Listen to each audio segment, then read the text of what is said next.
Hello guys, good evening. Today I am going to discuss the best mobile processors. Today I am going to share you the ranking list of the best mobile processors of 2020.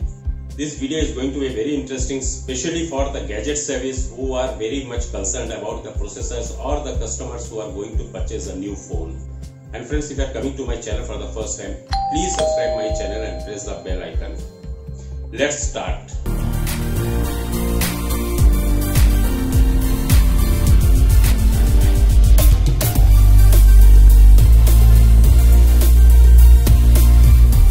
The processor or the SoC is unarguably one of the most critical components of a mobile phone.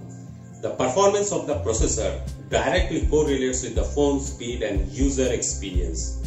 A smartphone with a fast processor will open all your favorite apps in a blink of an eye and your tasks will be done in no time. But a phone with a weak processor will result in bad user experience and may cause issues such as overheating and lagging. The SoC also becomes the major of the phone if you are into mobile gaming. To test and rank processors, we have developed a mark which evaluates the performance of a processor. Our mark not only considers the raw benchmarks but also takes real-world performance into account. This not only makes it highly accurate, but it makes it easy for consumers to understand a phone's performance without going much into technical details. As of March 2020, the best mobile processor is Apple A13 Bionic, which powers the iPhone 11 lineup. Among the Android devices, the Snapdragon 865 is currently the best processor, followed by Exynos 990, MediaTek Dimensity 1000, Snapdragon 855 Plus and Kirin 990. The Apple A12 Bionic is the 5th best SoC and it is slightly better than Snapdragon 855 Plus. Here's the list of top 30 smartphone processors.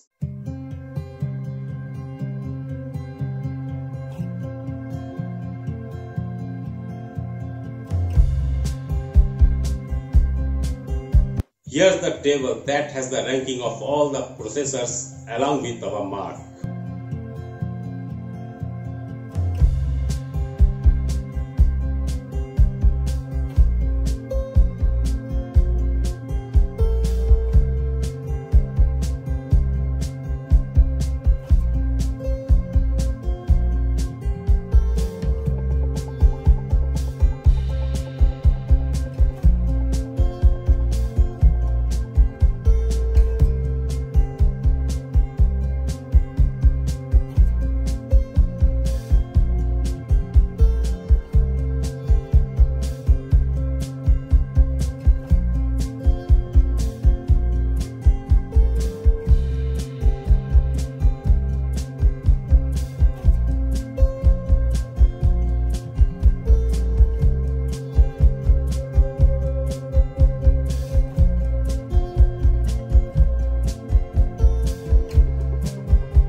Now you have gone through the data in the previous screen.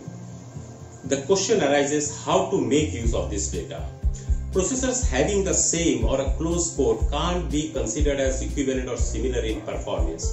This data can help you to determine which processor from a particular brand, Qualcomm Snapdragon, Samsung Exynos, Huawei HiSilicon, MediaTek and Apple, is equivalent or comparable to the other.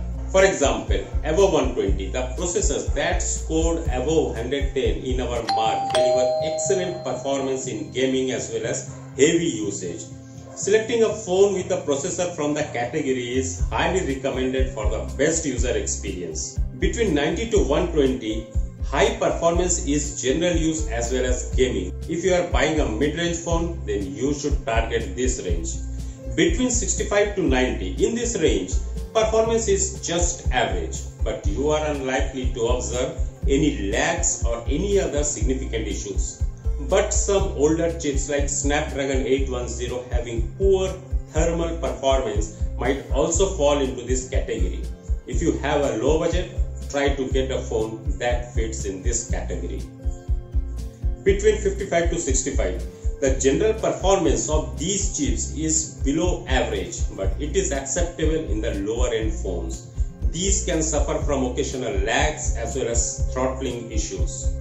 Below 55, the performance of these chips is below par and you should avoid them unless you are buying an extremely cheap phone with a budget lower than $100. I understand that a single digit score doesn't tell the whole story. Therefore, here's a detailed ranking of the current generation flagship SoCs in different aspects. I am considering CPU performance, GPU performance, AI performance, fabrication load, modem and user experience.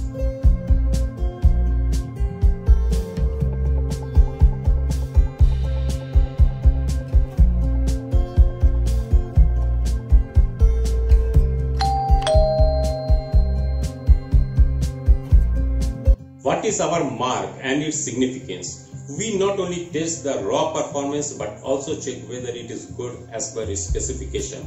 When a processor suffers from a throttling, overheating on extended usage or lags frequently during general use or gaming, we deduct its score.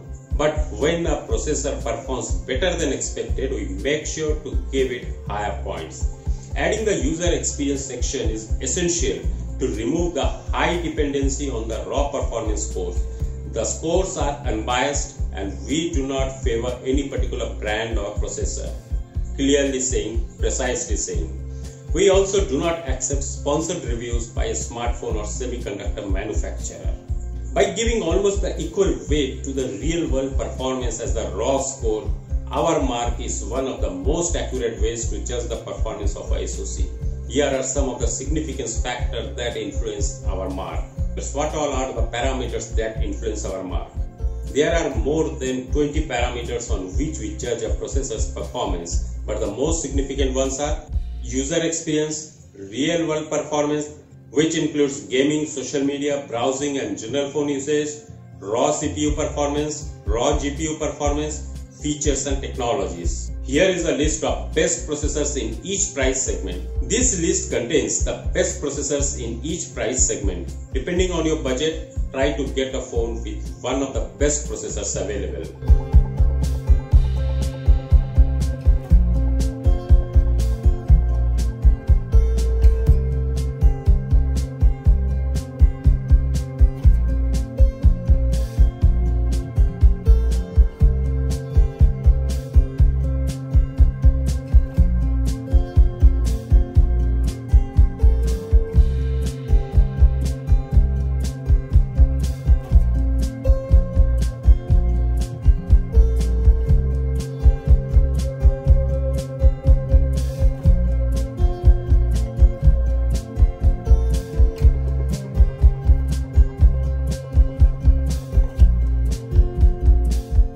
If you have any questions on why a particular SoC is better, feel free to ask me in comment section. I will get back to you as early as possible. So ladies and gentlemen, if you like this video, if you enjoyed this video, please give me your likes, comments and share. And friends, if you are visiting my YouTube channel for the first time, please do subscribe my channel and press the bell icon so that whatever the latest leaked informations I am releasing through my YouTube channel will get updated to you at the earliest. Meet you again with a very interesting video. Till then, stay safe, stay at home, stay tuned. This is Subir. Sign off.